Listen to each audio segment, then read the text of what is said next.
Portalhoje.com recebe nesta quinta-feira, de 28 de maio, o palestrante, professor e genealogista Nélio Jair Schmidt, juntamente com Peter Polapovich, Bruno Queiroz Sereta e Ricardo Antônio Porcher. Nélio, começar as perguntas com você. Ok. Primeiro, nosso bom dia. E gostaria que você falasse um pouquinho da palestra que vai ser dada no CAP. Bom, o objetivo dessa palestra que o Genealogia RS está promovendo, numa parceria aí com o pessoal do Centro Cultural, né, é desmistificar a questão da genealogia. Né? As pessoas às vezes, quero fazer a minha árvore genealógica, como é que eu começo, onde eu começo, como é que eu faço? E nós temos uma proposta de trabalho que é bem simples. A pessoa começa consigo mesmo. Né? E as primeiras informações estão dentro da sua família. E como fazer isso? Né? Então esse é o objetivo dessa palestra. Vamos apresentar o que é o Genealogia RS, né?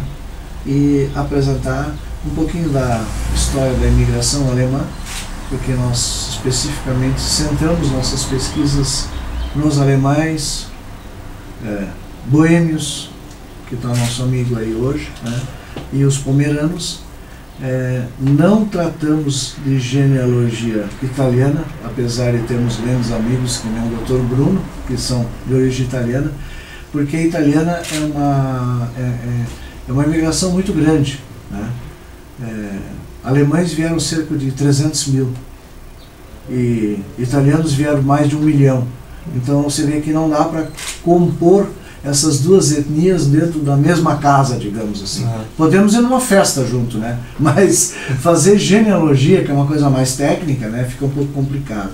Até porque as fontes de informação, as fontes primárias, os livros são bem diferentes.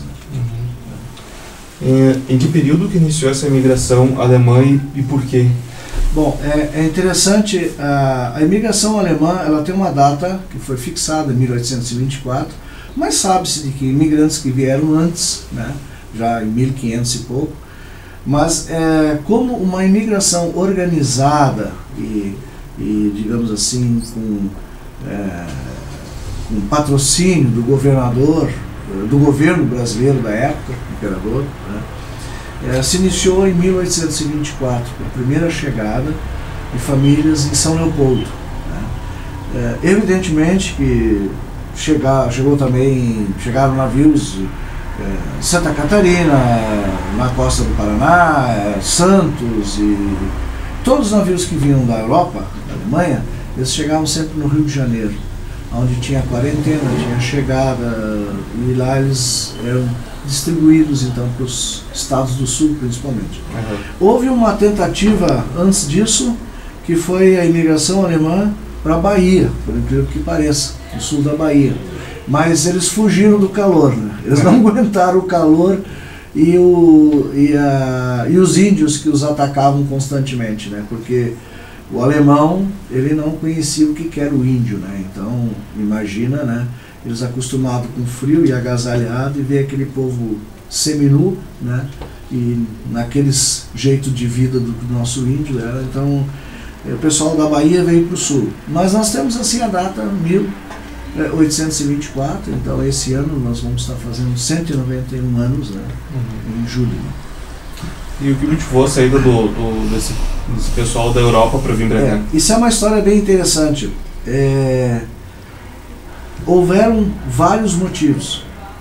Os motivos não aconteceram assim de uma hora para outra por acaso. Entende?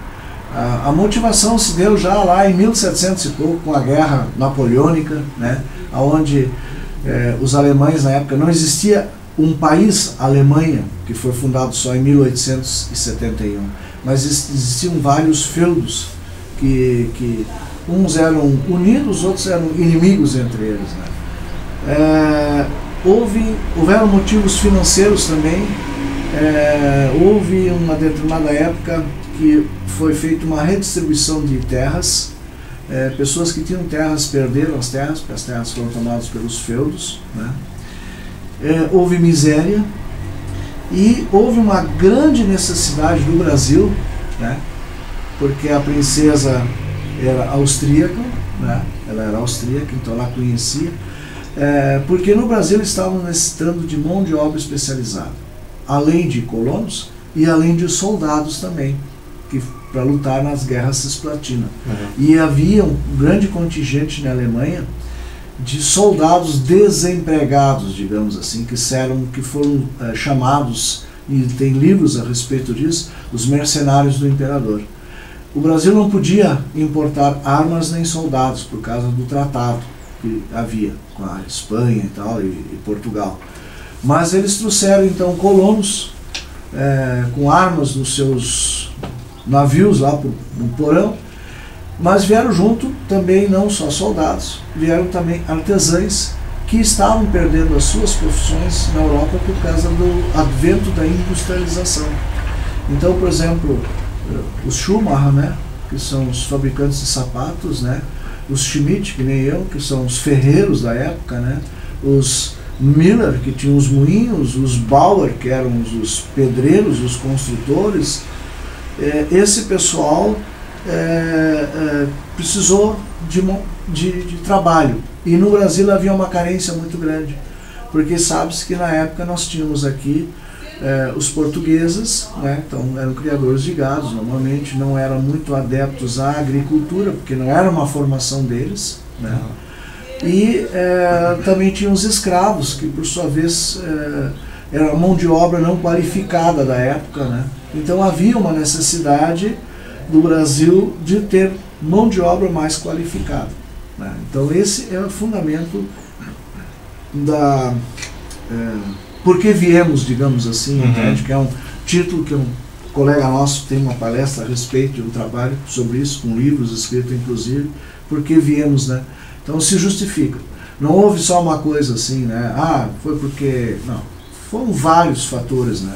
Porque para o alemão, na época, seja o pomerano do norte, ou sejam os boêmios, para fazer uma viagem de 3 meses de navio, ou 4 meses, como a minha família,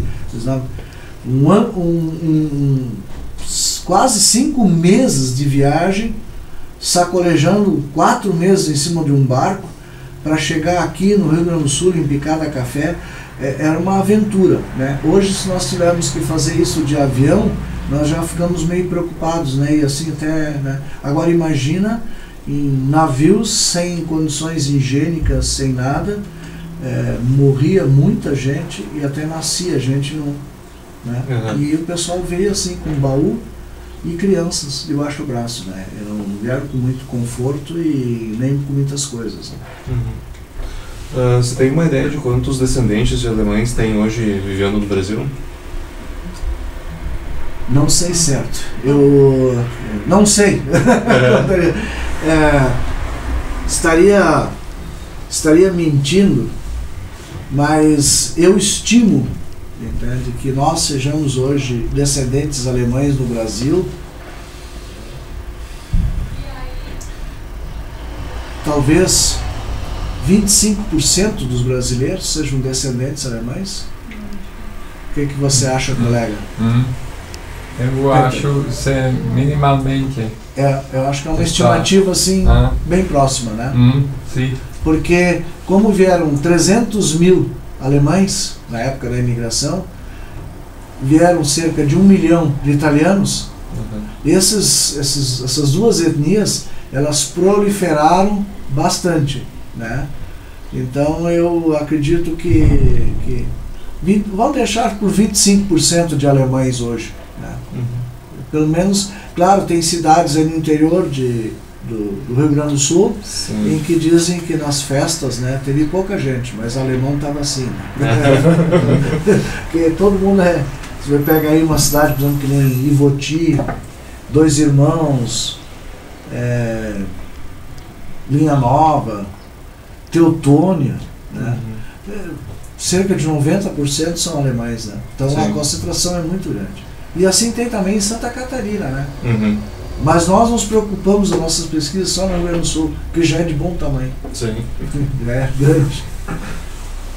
Peter, é a primeira vez que tu vem aqui para o Brasil?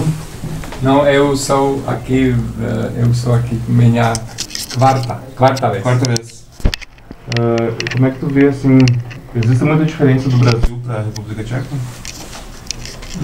Eu acho que é muita coisa parecida que nosso país historicamente também cristianica, católica, cultura europeia, sim, aqui influencias outras culturas. Mas aqui, por exemplo, que eu cheguei na primeira vez só para sul, não grande diferença. E em relação assim, ao que o povo vamos dizer, da Europa tem uma certa visão do Brasil, você estando aqui é diferente, é igual? Como é que é a tua visão em relação ao que tu tinha antes de conhecer o Brasil? Não só tchecos, eu acho eles gostou do Brasil. Geralmente é simpático, porque também nós gostamos de futebol e jogamos futebol e gostou, mulheres tchecos gostou dançar e gostou também cerveja, né? Boêmios. Cerveja, boêmios. Então temos ligações para simpatia e ideias sobre Brasil com muitas ligações que é simpática e tem muitas pessoas que queriam visitar o Brasil só para conhecer, né? Que você tem muita seleção países e Brasil eu acho na primeira na alto para a seleção. Ok.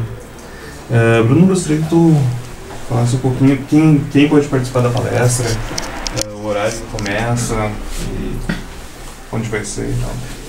Bom, todos são muito bem-vindos nessa palestra, não é? Não só descendentes de alemães, embora ela tenha uma ênfase muito grande na imigração alemã, todos aqueles que querem conhecer, pesquisar sobre suas origens, sobre a genealogia, são bem-vindos. A palestra ocorre nesta sexta-feira, dia 29, às 19h30, no CAP, no Colégio Evangélico Augusto Pestana. Então, repetindo aí o nosso convite, nós estamos com 2 palestrantes de peso, né, inclusive um internacional conosco, e vamos tratar dessa questão da imigração alemã com uma abordagem também da imigração tcheca, não é? Dos tchecos que se estabeleceram no Brasil. A época então era o Reino da Boêmia, hoje parte da República Tcheca. Então, especialmente alemães e descendentes de tchecos são todos muito bem-vindos, mas eu reitero, está aberto a toda a comunidade de Ijuí. Sempre é bom lembrar que Ijuí teve um grande pesquisador, um grande genealogista, que foi o Dr. Martin Fischer. O Dr. Martin Fischer foi um dos incentivadores do atual Museu Antropológico Diretor Pestana, não é? E ele era também um imigrante alemão que traçou as primeiras árvores genealógicas das famílias de Ijuí. Nós gostaríamos de retomar essa tradição, esse hábito, essa ferramenta, que tem uma dimensão não só histórica para a preservação da memória, mas também uma dimensão social, na medida em que as famílias passam a dialogar entre si, não é, sobre o seu passado, os seus antepassados são revisitados, os netos passam a conhecer melhor quem foram seus bisavós. Então há uma dimensão profundamente humana por trás da genealogia. Então nós convidamos todos, serão todos muito bem-vindos nessa palestra de sexta-feira. Então agradecemos a presença do Ricardo, Bruno, o Peter e Nélio. Deixamos o microfone aberto se tu quer dar uma finalizada. Vou dar uma finalizada. Nós trouxemos junto conosco também livros, literatura a respeito de pesquisas, inclusive trouxe alguma coisa de pesquisas italianas, né, que a gente representa uma distribuidora de livros, polonesa, boêmia e, claro, pesquisa da etnia alemã, que é o nosso principal foco. Mas amanhã à noite a gente vai ter a oportunidade de ensinar as pessoas a pescar, né? E aí seja que peixe ela quer pescar. Se é pescar italianos ou pescar alemães antigos, eles vão ter a oportunidade de ficar sabendo, assim, de uma maneira muito surpreendente, de como é fácil fazer pesquisa. É bem mais fácil do que se imagina às vezes. Que as pessoas têm um pouco de medo, assim, mas onde é que eu vou encontrar isso e tal. Então, a gente está aberto. Claro que casos pessoais assim a gente não vai poder abordar na hora, porque são muita gente, né? Mas nós temos um site, né, que é interessante divulgar, que é www.genealogiars.com. Lá tem várias notícias, várias informações, tem dicas como pesquisar, tem um contato, tem um material que nós temos à disposição para quem quiser adquirir, né? E então tem todas as nossas atividades estão lá. E lá também tem um link para o Facebook. Nós temos um Facebook hoje com cerca de 1.700 pessoas que ficam trocando informações, né? E surgem, evidentemente, que volta e meia aparece um italiano ali, mas eu quero procurar lá os Brambilla ou coisa assim. Então tem gente que pesquisa e aí eles já se conhecem e vão. É um elo de ligação, né? Quem não puder ir na palestra, então, através do site do Genealogia Cats consegue... Exatamente, vai ter todo a nossa atenção. Eu estou sempre, como se diz hoje em dia, online, estou sempre ligado, né? As respostas são na hora e nós não fizemos genealogia para terceiros, né? Porque isso mas nós ensinamos aonde está o peixe. Olha, é por aqui, você procura lá, procura aqui. Temos um acervo de registro de nomes, com cerca de 1,5 milhão de nomes, né? Que esse sim, eu posso pesquisar ali o que eu tenho, né? Então, para isso, mas a pessoa tem que entrar em contato, né? Que tem contato, né? Ou então o próprio Facebook, que hoje é uma ferramenta que ajuda bastante, né? Bruno? Gostaria só de fazer uma colocação final. O Centro Cultural 25 de Julho ele tem por hábito todos os anos promover palestras, né? Nós tivemos em 2013 os professores Moacir e Hilda Flores, que falaram sobre as dificuldades da imigração, o contexto social, econômico. Ano passado nós tivemos o Dr. Ivo Boiter, que falou sobre Panambi e os municípios que foram fundados a partir de Panambi. E esse ano, com o tema genealogia, com base no que o professor Nélio comentou, a gente percebe que o tema da palestra ele é profundamente ligado a Ijuí, porque na genealogia nós temos uma confluência de várias etnias, né? Na medida em que a pessoa, os seus antepassados, eles procederam de lugares diversos, a gente percebe que a tendência é sempre uma expansão para diversos lugares. Em Ijuí nós tivemos esse fenômeno, pessoas de diferentes localidades da Europa, da África, da Ásia, migraram para Ijuí em busca de novas condições de vida, de uma qualidade de vida superior, e muitas vezes em busca de direitos básicos que eles não tinham assegurados nesses locais. Então, a genealogia, o tema da palestra desse ano está profundamente ligado à nossa cidade, está profundamente ligado ao contexto de Ijuí. É a história dos antepassados, é um resgate através dessa ferramenta que é auxiliar da história. E nós agradecemos a presença de todos aqui. Um bom dia. Para nós foi um prazer, muito obrigado. Prazer, Bom dia. Bom dia.